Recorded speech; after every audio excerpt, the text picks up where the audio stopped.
बिस्मिल्लाहिर्रहमानिर्रहीम। इस वीडियो में हम हिस्ट्री ऑफ एंटीबायोटिक्स पे बात करने जा रहे हैं। पहले ये होता था 19 सेंचुरी के अर्ली उसमें स्टेजेस में ये हम हर्बल या जड़ी बूटियां जो है वो एंटीबायोटिक्स के तौर पे या कोई इन्फेक्शन हो जाता तो इस्तेमाल करते थे।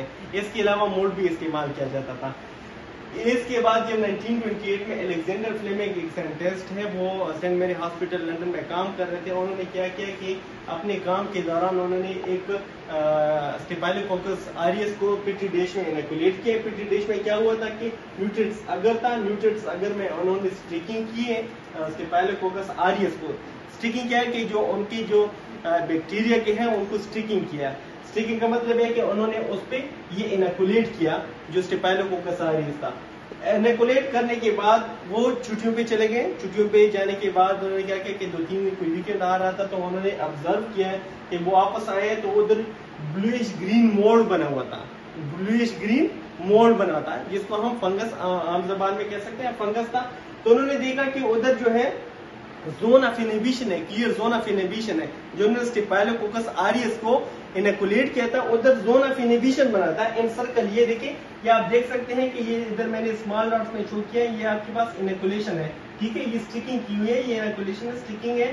साथ साथ इधर ये जोन ऑफ इनहिबिशन शो कर रहा है। जोन ऑफ इनहिबिशन का मतलब ये है कि इधर तो ग्रोथ हुई है, इधर सारी ग्रोथ हुई है, लेकिन इधर जो है वो उन्होंने कुछ बैक्टीरिया जो है उनको किल किया हुआ है।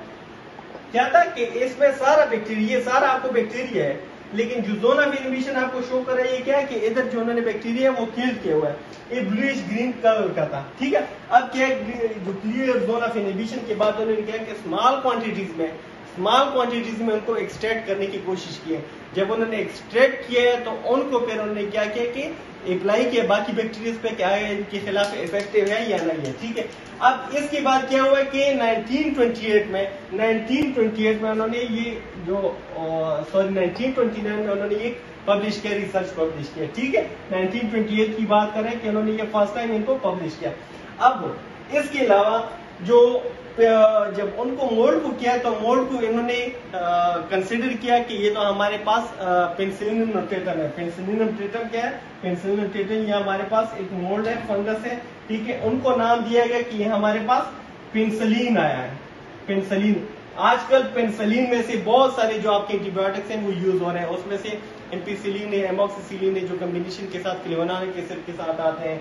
या इसके अलावा आपके पास ऑगमेंटिन, एक बहुत बड़ा ब्रांड है ऑगमेंटिन के, वो भी आ रहे हैं, ठीक है।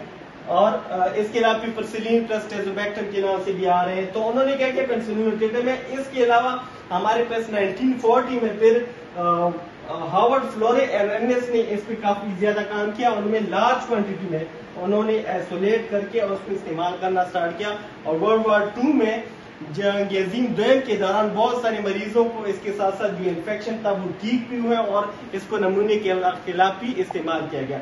इसके अलावा फिर 1940 में स्ट्रेप्टोमाइसिन, क्लोरिफेनिकॉल या इसके अलावा एरिथ्रोमाइसिन जो वेल नॉन एंटीबायोटिक यूज होते हैं थ्रोट इन्फेक्शन के लिए, उन्होंने उस पर काम किया और ये फिर 1940 के दौरान उन्होंने ये इजाद किया, ठीक है। Thank you so much.